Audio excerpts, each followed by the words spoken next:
When Jameis Winston was given his pregame interview talking about how he's dependent on the Lord, I was just like, you know what? Maybe this is a trap game for the Steelers. Maybe I should take those comments back. But at that point, it was too late. And of course, the Steelers lose. But it's funny to me that the only teams the Steelers have actually lost to have been led by Jameis Winston, Joe Flacco, and Dak Prescott, but they'll go out there and completely shut down Lamar Jackson and Justin Herbert. The Steelers are a team where you don't know when they're going to slip up, but if they are going to slip up, it's probably against a team that is not supposed to be competing with them, which has been a Mike Tomlin thing for, basically his whole career. But I don't really want to bash on Mike Tomlin because the Steelers are 8-3. So for a fan base to just turn on their team because they lost one game, it's pretty ridiculous. And Mike Tomlin, yeah, he didn't have a good game versus the Browns. Some things were very questionable, but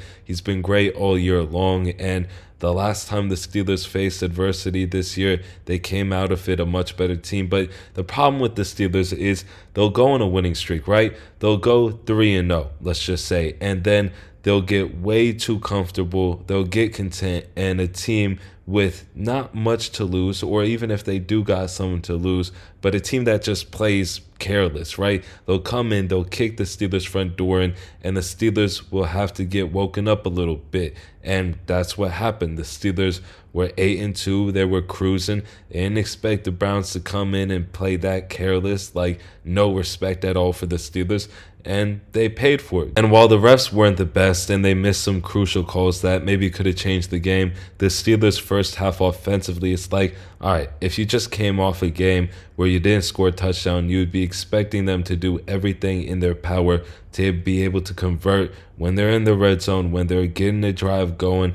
But no, they just had 3 points going into the half, and that probably cost them the game. So just being more sharp offensively is really what the Steelers need to work on, and I think they'll be able to get it fixed up in the next upcoming weeks. I don't think there's anything where we see with previous Steelers teams when they have good records, but there's clear flaws that will screw them over later in the year. I don't see that with this team. I think they'll be completely fine.